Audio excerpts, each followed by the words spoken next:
El Mediocentro con Alan Krastoviak. Hola, mi nombre es Alan Krastoviak y te doy la bienvenida a un nuevo episodio del podcast del Mediocentro. En este episodio voy a hablarles de una historia trágica, porque en el fútbol hay historias trágicas. La historia de un equipo que en 11 días lo perdió todo, de un posible triplete a la nada. Se trata del Bayer Leverkusen de la temporada 2001-2002, que entre el 4 de mayo de 2002 y el 11 de mayo de ese mismo año perdió 3 títulos y se quedó sin ganar absolutamente nada en una temporada que pudo haber sido mágica. Sin embargo, esos equipos que por una u otra razón, y como ya lo hemos visto en episodios anteriores, no ganan, terminan teniendo un aura mítica que nos lleva a recordarlos siempre y en muchas ocasiones recordarlos con cariño, porque de una u otra forma se convierten en el equipo de todos. En este episodio vamos a repasar cómo se conformó la plantilla, quiénes eran esos jugadores, muchos de ellos seguramente si los vieron los van a recordar, pero antes que nada, la primera voz que van a escuchar cuando empiece el episodio es la de mi amigo Daniel Cadena, que como experto del fútbol alemán que es, nos va a explicar exactamente de qué tamaño es el Bayer Leverkusen, cuál es el lugar que el Bayer Leverkusen ocupa dentro del fútbol alemán, porque probablemente mucha gente sobredimensiona a un club cuando ve que hace una hazaña como esta de quedarse a un paso de ser campeón de Europa y llevarse 2 títulos domésticos. Bueno, sin más preámbulo, vamos allá. Vamos a revisar la trágica historia del Bayer Leverkusen de la temporada 2001-2002. Escuchas El Mediocentro con Alan Krastoviak. El Bayer Leverkusen es de esos equipos en Alemania que uno siente que tienen una deuda consigo mismos y una deuda con su afición. Pero eso es una sensación bastante nueva porque hace unas décadas incluso, ni siquiera tanto, el Leverkusen era el segundo equipo, de hecho, de la farmacéutica Bayer. Bayer antes invertía en el KFC Uerdingen, que es un equipo que, curiosamente, esta semana está por declararse en bancarrota, o por lo menos entrar en administración. Y ese antes era el proyecto inicial de fútbol que llevaba la empresa o la farmacéutica Bayer. Llega un punto en la liga en que tienen que decidirse, o la liga pide que se decida si van a apoyar al Leverkusen o van a apoyar al Uerdingen. Terminan apoyando al Leverkusen por un tema más estratégico. Era una ciudad donde había más presencia de sus empleados, creo, o las instalaciones de la fábrica eran un poco más imponentes que en Uerdingen, entonces, por supuesto, se van por ese lado. Pero todo este cuento, básicamente, para resumir que la historia del Leverkusen en primera división es bastante reciente, no de pasar de los 35 años, desde que el Leverkusen empieza a aflorar como uno de los equipos más mediana tabla inicialmente y después establecido entre comillas, élite de fútbol alemán. Y es básicamente un equipo que ha pasado todo ese tiempo remando contracorriente para alcanzar a los más grandes y los más históricos. El Leverkusen es conocido como uno de esos equipos de fábrica, igual que el Wolfsburgo, por ejemplo, incluso el Hoffenheim, que son en esencia equipos que tienen detrás de sí a una gran empresa. No quizás de misma forma que Red Bull apoya al Leipzig, pero sí definitivamente tienen un apoyo directo de la empresa, punto tal que el escudo del club es el escudo o el emblema central de la farmacéutica. Tras haber escuchado a Dani explicarnos cuál es el contexto o cuál es la realidad del Bayer Leverkusen como club, repasemos un poco cómo era ese equipo. Era un equipo bastante reconocible, ¿no? De los futbolistas que lo formaban, y creo que eso fue algo que les jugó en contra al final de la temporada. Era un equipo corto, un equipo que no tenía demasiados futbolistas y obviamente no es un equipo grande. En la puerta estaba Bot, jugaban atrás, podría jugar, por ejemplo, Sevesen o Sitkovic como lateral derecho. Luego el resto de la línea defensiva con Lucio, Novotny y Diego Placente, el jugador salido de River. El mediocentro era Carsten Ramelow, jugador alemán donde los haya. Luego jugaba Bernd Schneider por la banda derecha, C. Roberto por la banda izquierda, Ballack como media punta, el mejor jugador del equipo, y arriba pues a veces estaba Oliver Neuville con Ulf Kirsten, pero precisamente había algunos cambios que el entrenador Klaus Toppmöller incluía dentro del equipo. A veces podías encontrar al turco Basturk, que tuvo una grandísima temporada como parte del equipo y sacaba un delantero, o podía de repente organizarse con tres atrás y que Diego Placente hiciera como carrilero y Bert Schneider por el otro lado. Era un equipo bastante moldeable. Tenía otros jugadores importantes como Bradrich, un delantero, y nada más y nada menos que un jovencísimo Dimitar Berbatov, que había llegado 6 meses antes de empezar la temporada en el mercado invernal desde el CSKA Sofía al Leverkusen. ¿Cómo se armó el equipo? ¿Cómo se armó este plantel que era muy joven? Ninguno de los futbolistas titulares o que formaban parte de la rotación habitual superaban los 30 años, a excepción de uno, de Ulf Kirstens, santo y seña del Bayer Leverkusen, que llegó en el 90 y para esta temporada ya contaba con 35 años.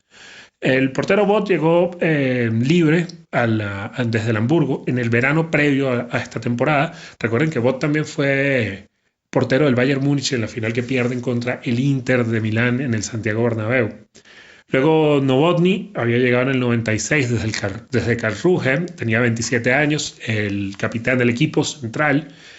Luego teníamos a Lucio, que había llegado en enero del mercado invernal anterior al Bayer Leverkusen desde Inter de Porto Alegre. Placente llegó en ese mismo mercado invernal desde River, tenía 24 años para la temporada 2001-2002. Luego tenías a Carsten Ramelow, que había llegado en el 96 desde Hertha Berlín, con 27 años. Eran quizás los dos capos de la zona defensiva o el área defensiva del equipo. Ballack, con apenas 24 años, llegaba en el 99 desde el histórico Kaiserslautern, que fue donde surgió. 27 años tenía Bert Schneider, un futbolista que en aquella época se hizo muy conocido y gustaba mucho, jugador que iba por banda derecha con un muy buen centro. Había llegado en el 99 desde Eintracht de Frankfurt. Un año antes llegó C. Roberto desde el Real Madrid. C. Roberto llegó a Europa de la mano del Madrid, fracasó en el Bernabéu y se fue al Leverkusen. Allí recuperó su carrera para luego de pasar por el Leverkusen ir al Bayern y tener una carrera muy buena en Europa. Tenía 26 años en esa temporada. Basturk había llegado en el 2001 del Bochum, en el verano previo a la temporada de la cual estamos hablando. Luego Oliver Neuville había llegado en el 99 del Hansa Rostock, y Dimitar Berbatov, como ya les dije, en el mercado invernal de la temporada 2000-2001 desde el CSKA de Sofía, un Berbatov muy joven que sin embargo dio una muy buena aportación al Leverkusen y fue muy importante en esta temporada. El técnico era Klaus Toppmola, un técnico pintoresco que celebraba los goles con mucha efusividad, que estrelló un Ferrari por aquellos días y que fue como un cuento de Cenicienta, porque su carrera como técnico, su éxito fue básicamente esa temporada. De hecho, él llega previo a la temporada y en febrero del 2003, es decir, antes de terminar la siguiente, ya estaba fuera del equipo. Era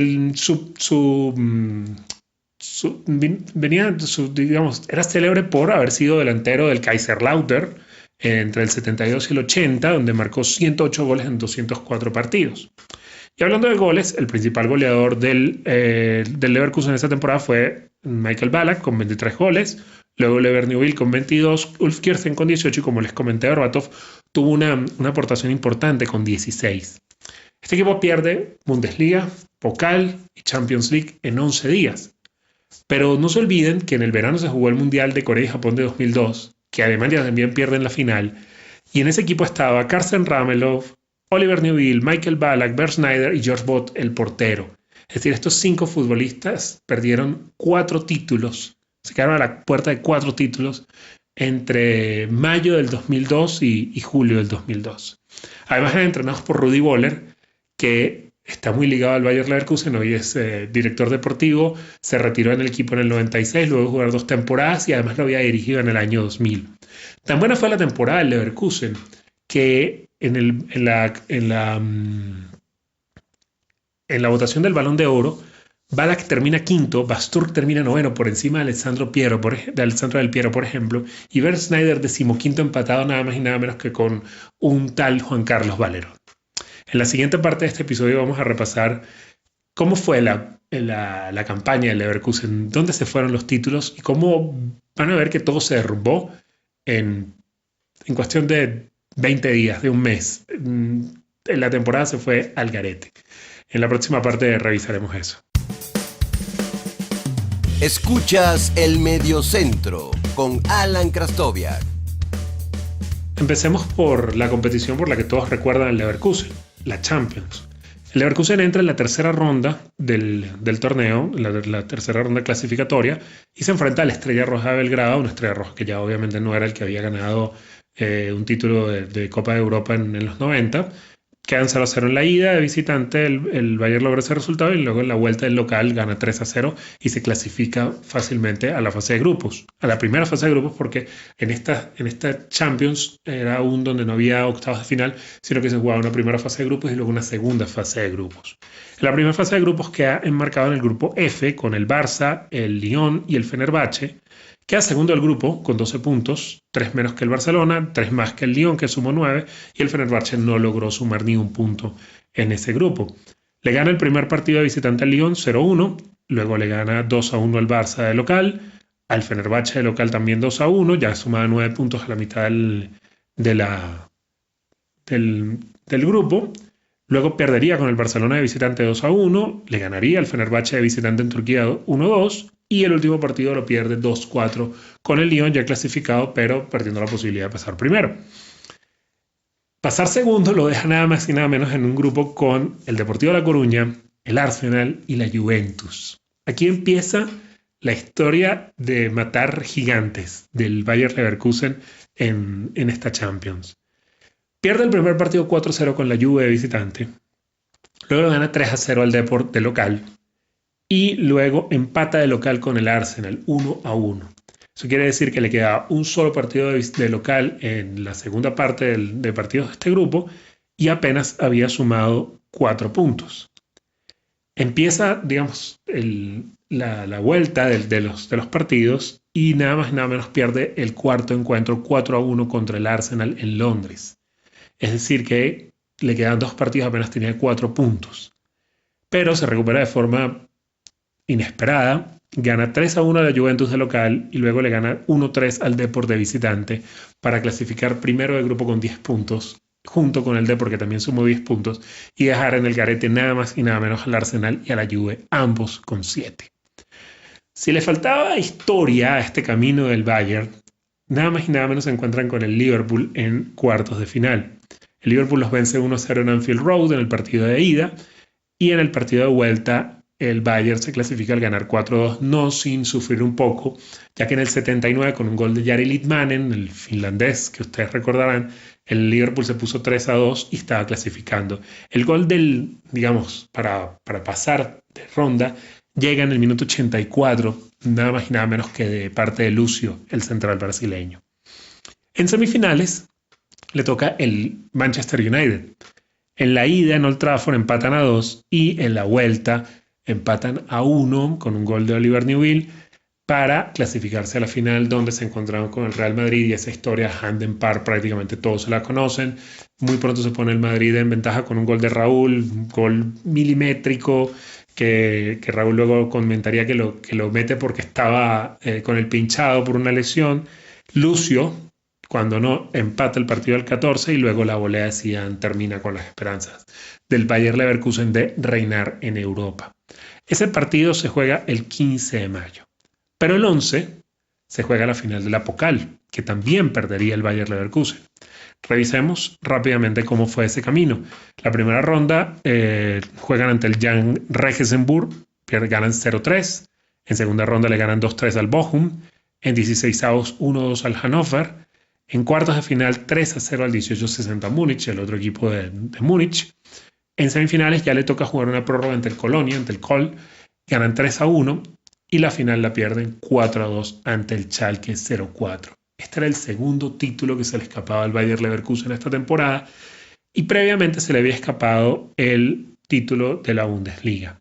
¿Cómo se le escapa ese título a la Bundesliga? Bueno, básicamente cuando llegamos a la jornada 30, el Bayern estaba primero con 65 puntos y el Borussia Dortmund, quien al final logra el título, lo seguía con 61. Eso fue al final de la jornada 30. En la jornada 31, el Bayern empata con el Hamburgo y el Borussia Dortmund pierde 1-0 con el Kaiserslautern. Eso deja, luego de la jornada 31, al Bayer Leverkusen con 66 puntos y 9 por jugarse, con 66 puntos, y al Dortmund con 61, 5 de diferencia con 9 por jugarse. Básicamente una liga sentenciada, pero al Bayer Leverkusen le dio mal de alturas.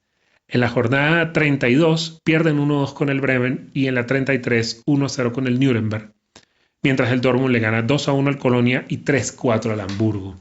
Eso quiere decir que al final de la jornada 33 el Bayern seguía teniendo los mismos 66 puntos y el Dortmund ya lo sobrepasaba con 67.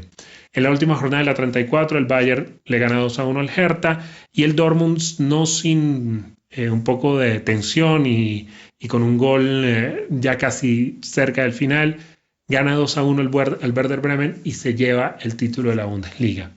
Sería el primero cronológicamente de los títulos que se le escaparían al Bayer Leverkusen esta temporada. Primero se fue la Bundesliga, luego la Pokal y por último la Champions League.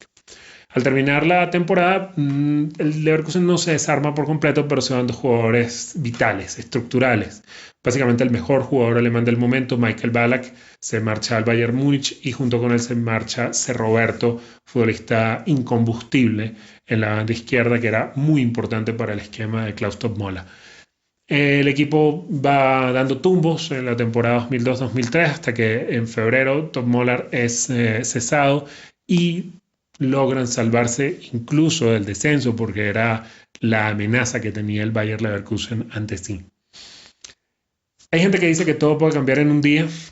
Al Bayer Leverkusen le cambió la temporada en 11 días. Toda una temporada de trabajo perdida en cuanto a títulos en 11 días, pero un equipo que quedará para el recuerdo, un equipo con el que creo que todos simpatizamos, todos aquellos que lo vimos, simpatizamos en algún momento.